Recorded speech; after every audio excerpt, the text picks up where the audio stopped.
Just play the clip. Just play the clip from this time last year. Just play it. And what did I say last week? It's happening again. It happens every year. We start off the season well, and then at Christmas it goes to shit, and we lose nearly every game. It happens every year. I'm sick and tired of this. You know, if you really thought Chelsea were going to win today, you either have a really short memory or you genuinely have too much faith in this team. I know we're the winners of Europe, we're the winners of the Champions League, we're top of the league, or we were before today anyway.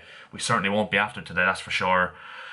But you seem to forget the pattern, maybe, that Chelsea tend to have every single year when we go into this Christmas period. Because let me just give you a short rundown for those of you who, didn't just listen to that last clip from last season. We normally are in a title race come December. It usually happens. Even when we don't have the squad for it, we are always in a title race come December. And then once the Christmas period comes, we for some reason have some sort of unbreakable juju against us when we go into this Christmas period. For some reason, it just won't leave us alone. I don't know what we've seemed to have done in a past life or whatever. Every single time we get to this Christmas period, we drop points consistently, week in, week out. And yeah, we just have a lot of injuries as well, which is just great to add to that, isn't it? Because we have Mateo Kovacic missing, who's been an unbelievable player for us this season. We now have Trevoh Chalobah missing. We might have Havertz missing now as well. Chilwell, of course, is gone till probably near enough the end of the season, which is absolutely ideal. I knew we'd lose today. I said it on Twitter before the game. I said it to literally everybody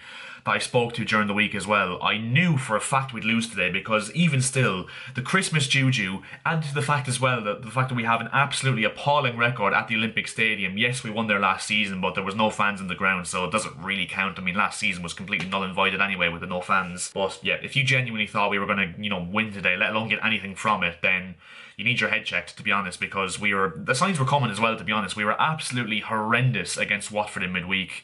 We definitely didn't deserve the win there. We somehow smash and grabbed Watford at Vicarage Road. We definitely didn't deserve that.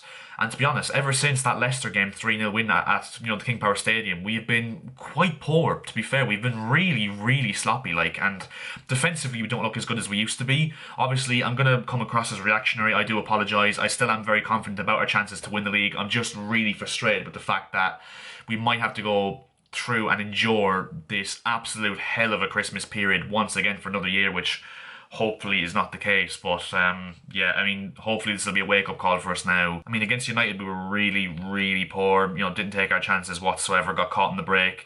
Jorginho, the game before the Ballon d'Or ceremony where he came third, in fairness to him, I'm not going to knock him, because I'm not going to turn on him, because he has been one of the best players of 2021, and I don't care if you disagree with me, call me delusional all you want. I think his third place finish in the Ballon d'Or was just about justified. Maybe I wouldn't have put him as high as third, but I think he deserved to be high up in the Ballon d'Or list. Call me delusional all you want, I don't give a at this stage. And as I was saying, the game before the Ballon d'Or ceremony, he makes a mistake that leads to a goal for United, and the game afterwards he makes a mistake that leads to a goal for West Ham, if you want to call it a mistake for him. I think it was kind of him and Mendy's combined fault, to be honest. And I think Mendy, I'm not going to throw him under the bus, because he has won us unbelievable amounts of points this season, but I think he cost us the game today. I mean, for the third goal he has to save that. I know it's a fluke shot, you don't expect the cross, but as a goalkeeper you just have to expect the cross, and he should have been on his toes, and he should have saved it really. And we really shouldn't have lost that game. But at the same time, West Ham were absolutely brilliant. I want to give them full credit.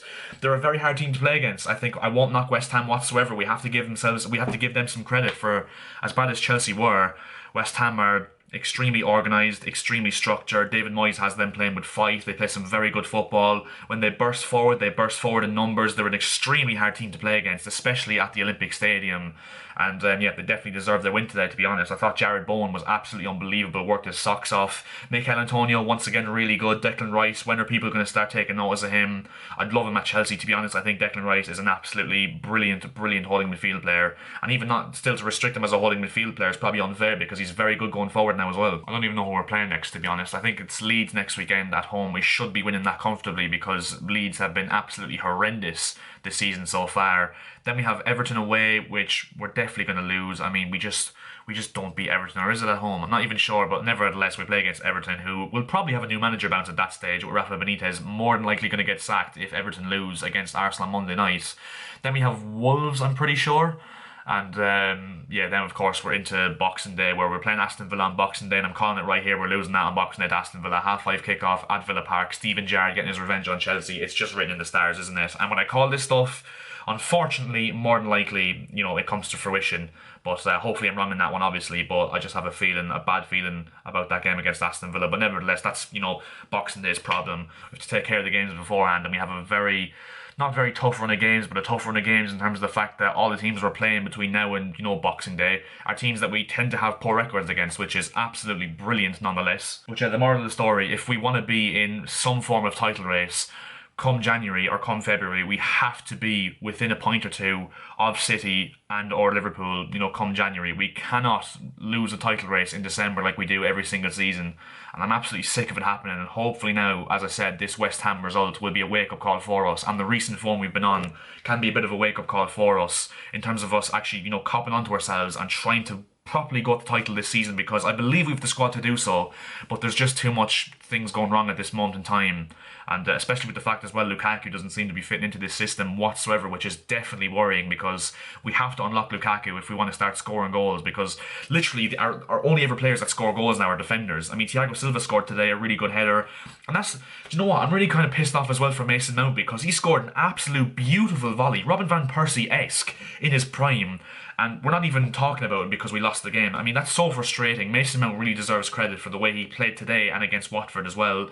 He's starting to come back into form. Hopefully now he can, fully get back that momentum that he had last season and get back to playing his best football. But he's been really good in these last two games. And as I said, scored a beautiful volley today that we're just going to unfortunately have to skirt over because of the result. But yeah, to be honest, to conclude, we haven't really looked as confident defensively in the last few weeks, which is very, very surprising considering that the main compliment you could have given us under Thomas Tuchel so far during his tenure here was the fact that we looked practically unbreakable at times in defence, and hopefully we can get that sorted out.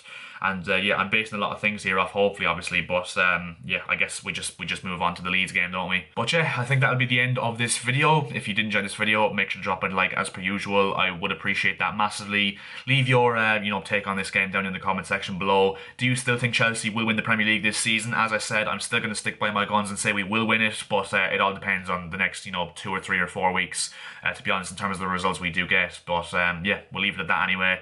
Thanks very much for watching, and I will see you guys later.